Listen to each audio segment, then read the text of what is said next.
Sup guys, it's boy Justin here with another Fantasy Month review. Today we're reviewing the Steampunk fantasy graphic novel Gutter Magic, which comes with issues 1 through 4 of Gutter Magic. I think this was originally published in 2011, but this graphic novel came out in 2020. This is published by Source Point Press, and Comics Experience goes for $15 US. I don't remember what I paid for it. Probably around the same price, I hope. This is written by Rich Douek and art by Brett Barkley.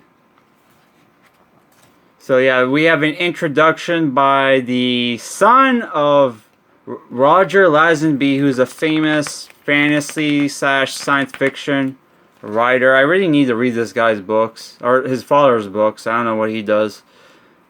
Yeah, which I really want to read the 9 Princes of Amber. I watched a review by this guy I subscribed to. I forget his name. But yeah, the 9 Princes of Amber sounds so cool. It's supposed to be turned into a TV show soon. So hopefully they republish the books. Hopefully with decent covers. So yeah, so this book is basically takes place in like a steampunk fantasy world, where our main characters are thieves. You have Cinder Burns and his partner Blacktooth, who's a goblin, and they're on a quest to basically steal pieces of this special spell that will allow Cinder Burns to become a mage, because he's from a famous wizarding family whose his grandfather was a hero in World War II, which everything has to be about World War II. Oh my god. So yeah, but because he's been going out stealing, spells from mages and wizards, he's now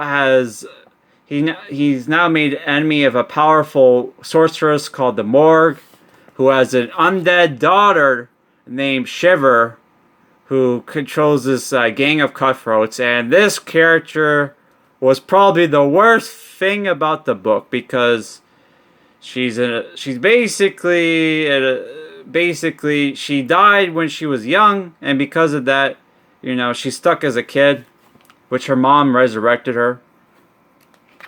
And she grown up terrible and evil. And this character is very creepy in the book. Very much reminded me of Monster Girl from Invincible. So yeah, there's this really cool chase scene in this market. And yeah, lots of cool art. The aesthetic of the fantasy world is pretty cool. There's gonna be spoilers, by the way, because I did not like this book. I mean, I didn't like some things about the book. The book overall is not bad. Yeah. So yeah, we get introduced to Morgue, who's an evil sorceress.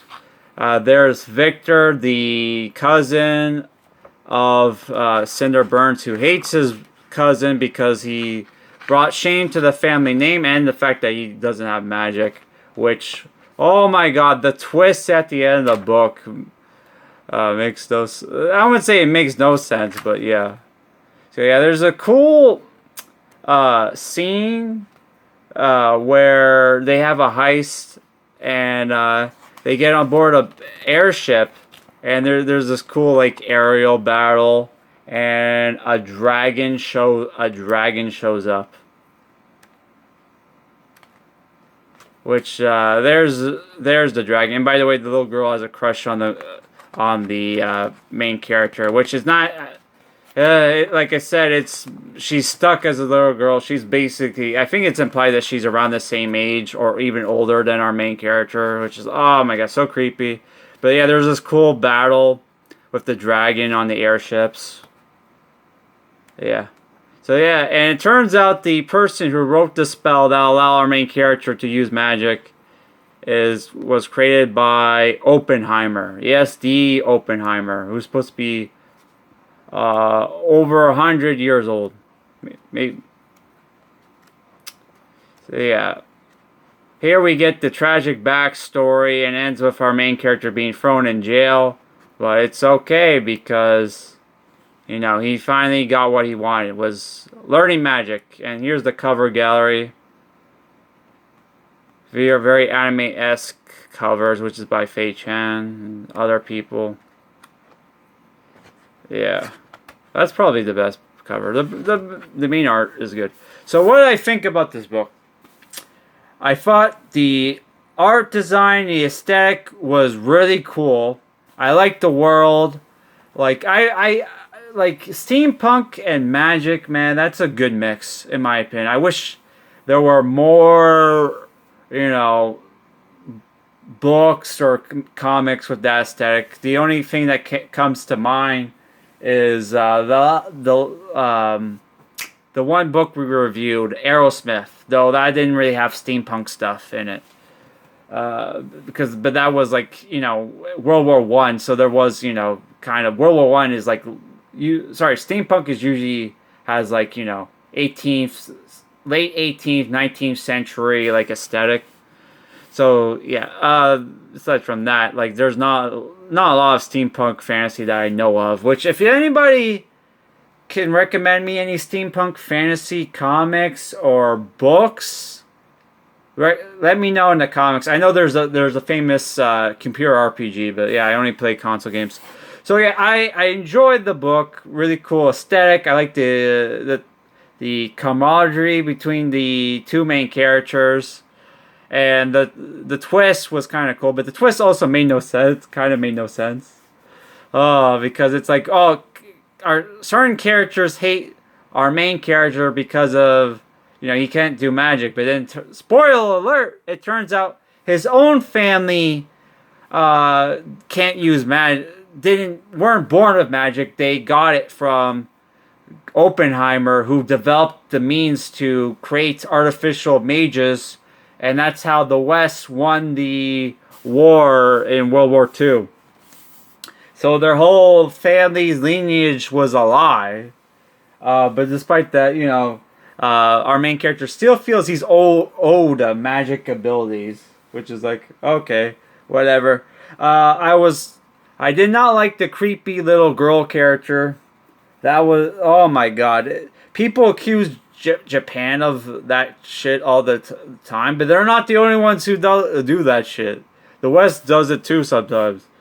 I don't know if it was intentional or not. Maybe you were supposed to be uncomfortable. Like, I don't know what's going on there. I hope it's just like, yeah. I hope it's, you know, whatever. Okay.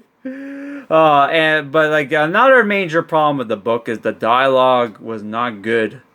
Not very good at all. And the opening scene kind of reminded me of the Dungeons and Dragons movie, the original, not the latest one. Which that one also had cringy dialogue, but despite that, I gave it a 6.5 out of 10. Yeah, I probably shouldn't have done that. Oh, but yeah. So I don't know. I enjoyed the book, but yeah. I did not like the creepy little girl character. The dialogue was bad. It was a very fast read. Probably not worth $15. If you can get this for like $10 and you like steampunk fantasy, then maybe get it. I don't know, but yeah, I don't regret buying this. But yeah, I was turned off by, you know, some things in the book. So yeah, that's it for this review, guys. Our next Fantasy Month review, which is the reason why I didn't have a video up on Tuesday, was I was busy reading Overlord. Where did I put Overlord? Overlord's over there, and I'm not going to get it. But yeah, I'm going to be done Overlord by the time this video is uploaded. So that video should be ready on Friday. So that's it for this video, guys. Please like, comment, subscribe. Peace. Oops.